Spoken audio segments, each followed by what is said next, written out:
Hello friends, how are you? So today we have come up with a new topic, that is OOPS, and we will learn the class and object here. Alright, so let's start it. So introduction to the OOPS. So what is OOPS? So OOPS stand for object oriented programming. So it is a basically concept which is used to create the bigger projects, or you can say major projects, right?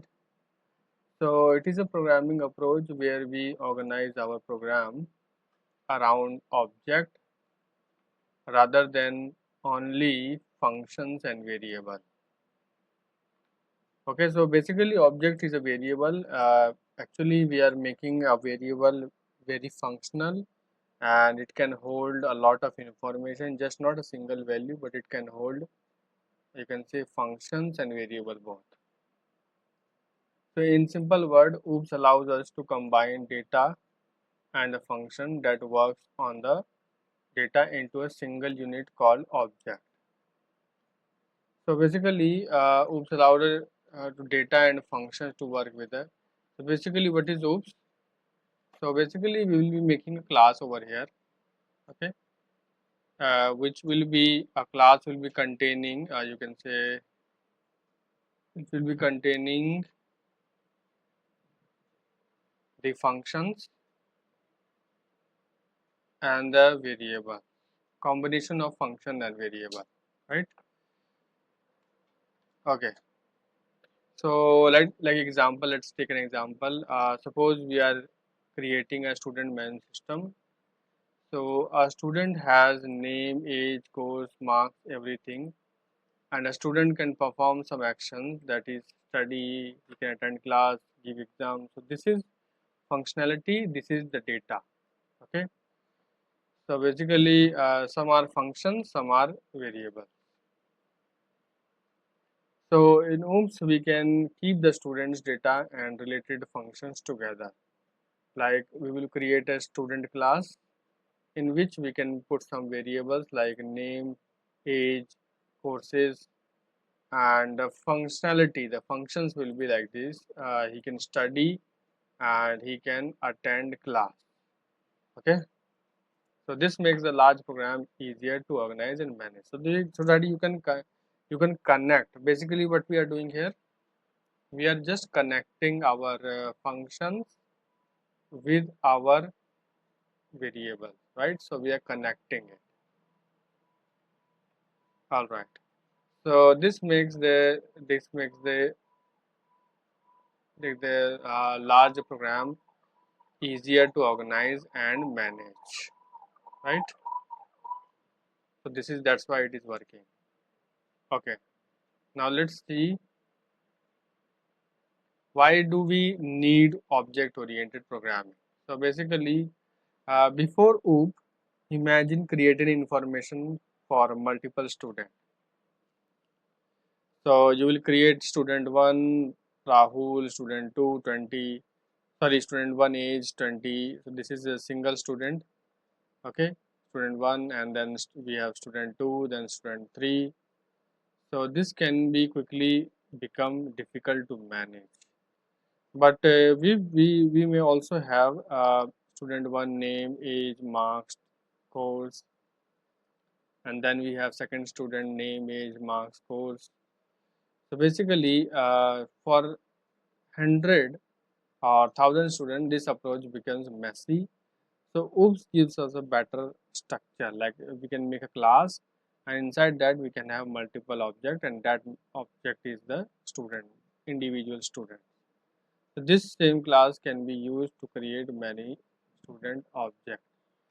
Okay, so I can give you a very simple example. For example, you can say, okay, I'm giving you an example. Okay, so you must have seen the Facebook, right? Facebook. So basically, in the Facebook, what happens? There is a page, home page. So suppose if a user one, suppose there is a user one, if he opens the Facebook, so he will see his photo, his name, and his post, right? Whatever he has uploaded. right? And if user 2 sign in to the Facebook, he can see his own photo here and his own name, right, and his own post. So you can see that the user interface, this UI is only one. This user interface is only one, right? Don't get confused in the U1 and UI. So basically this is the user interface is only one, but multiple users are using it, right? So basically class is same. So you can consider this page as a class which is reusable for multiple users, and this you can consider as an object, right? Who can use it.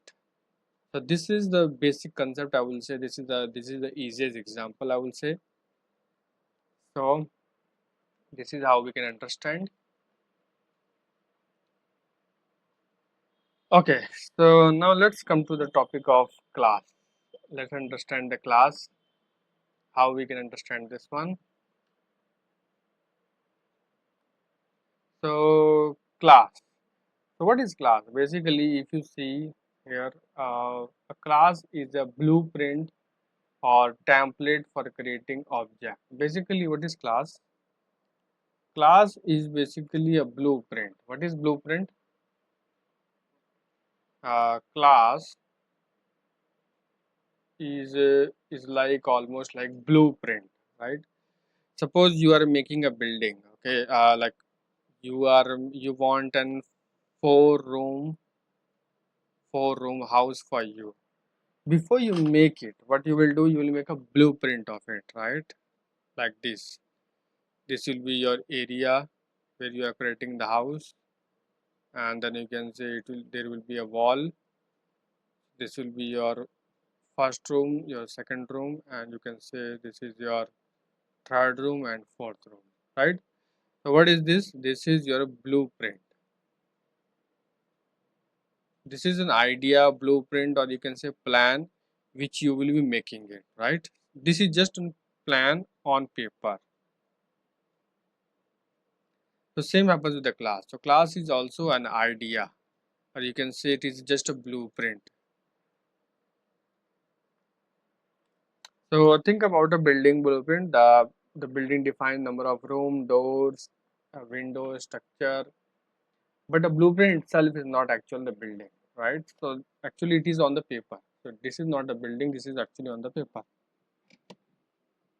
You have to create it to live inside it. Similarly, the class is like a blueprint. An object is actual the entity. All right. All right. Then we have the creating a class in Python. So how you make it? So you write class and student, the name of the class, and then you can write your code. So for now, I'm just writing the paths. All right. So let me show you how you can write it. So you write class and just 1 minute. So this is how you can write class and any class which you want. For example, vehicle, then colon, and your code goes here, right? Your code goes here. Okay. So class. So class is a keyword here which you have to use, and student is the class name. So this will be the class name. Okay. So pass we have written because we don't have the any code right now. So Python class names are generally written using the Pascal case. Pascal case means something like this. You can say like my vehicle or your vehicle. Like the first letter should be capital. This is the Pascal Pascal case we say, right? Okay, so you can see the example. So a student class is a student and we can pass, and the class is a bank account, pass, and class is a car, right? So your class name should be on the Pascal case. It looks good. It just like it's not necessary, but it looks good. Okay.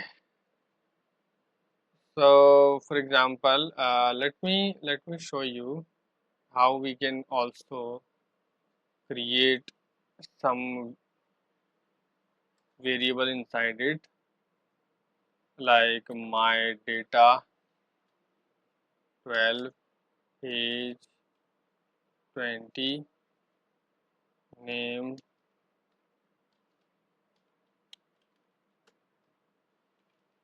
Yeah, this is your class, right? So I have created the few variables inside it. Now let's understand about the objects.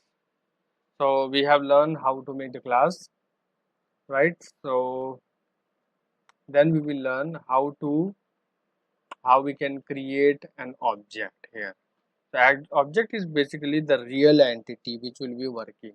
Okay, class is just a blueprint. So once we have a class, we can create object from it. Like you can see here, a class student pass, and then you make the object. This is the object which you see here. This is the object. Student 1 is equals to student. This is student 1 is the object, and student, this is the class. Student 2 is an object and student is a class. Here, so student is a class and student 1 and student 2 is the object. So we created a two different objects from the same class, right? Let me create the object here, and I can show you. So I write s1 is equals to vehicle, and you put the brackets. This is the first object. Then you can create the second object.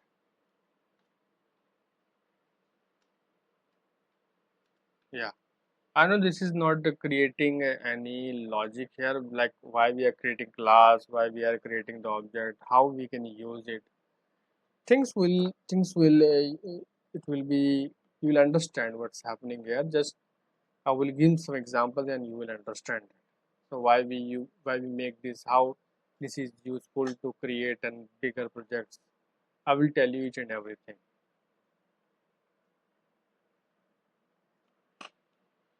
So check the type. So you can check the type of the your object.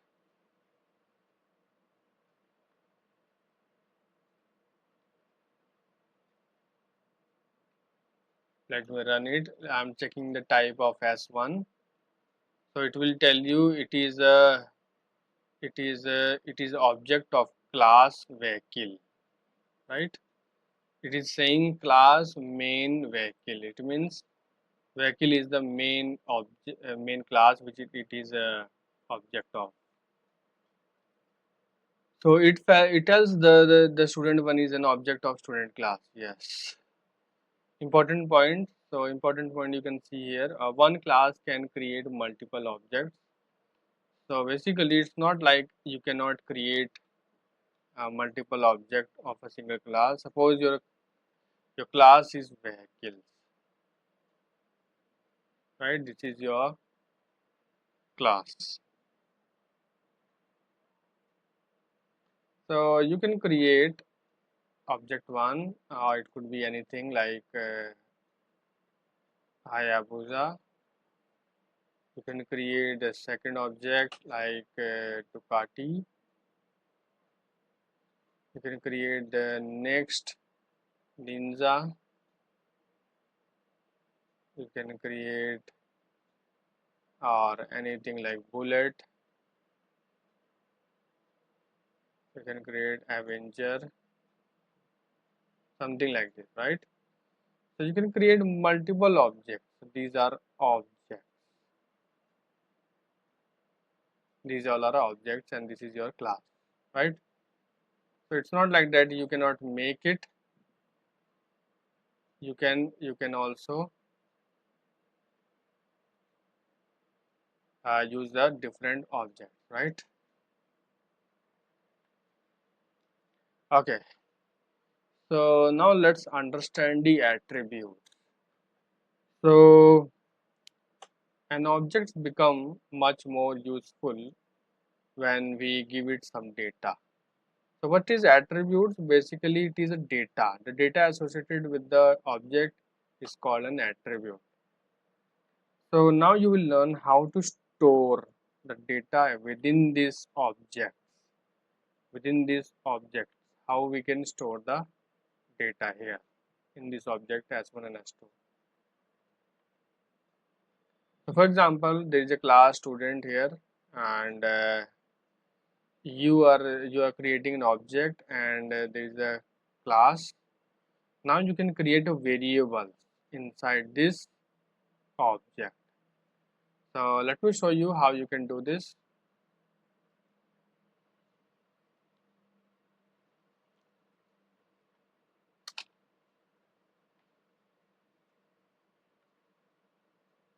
Okay, let me try to create the new class here. On the beginning, you can write class company. Let's not write any data inside it. Let's create object employee, and I will be using my class. Okay, so basically here what's happening, every attribute, or you can say every data of this class, it could be function, it could be variables, everything will come up inside this object. Okay, this is where we can say all the blueprints is now applied to the object. So now object is containing all the, we can say, properties. Same like I gave you example of this house, right? So right now you can say the paper is not having the actual object. Once it is made, once it is converted into object, this is where you will be having 4 rooms, right? It is containing everything which was mentioned in the blueprint. 4 rooms and a wall, bricks, everything, right? Same happens with here in this class. So now even is containing every properties of this company class. So you can create a new variable inside this object. You can say employee name. It could be any name like John, and then E1 post will be like Python developer, and event dot you can say salary, whatever you want to write. Okay, so you can also print E1's name, and you can also print multiple things like name, post, or you can print salary, everything you can print. Let's run it and see whether it's working or not. You can see it's working, right? John, Python developer, 50,000, it's working. So see, you can create you can say you can create a variable inside the object now, right? So right now I'm doing this by manually, but in future I will be passing these data to my class, and class will be storing all these data which it received into this object. Okay, so we will learn this. Okay, one more thing I can tell you. All right, let's change this variable later on. Just 1 minute. This is how we can access this attribute using a dot notation you have seen. So dot notation we can use to access it. So equals to is used to set these values, and dot by dot you can get the value. This is setting the value, this is getting the value. All right, let's create another object. It's not like that we cannot create the second object. We can create a second object also of the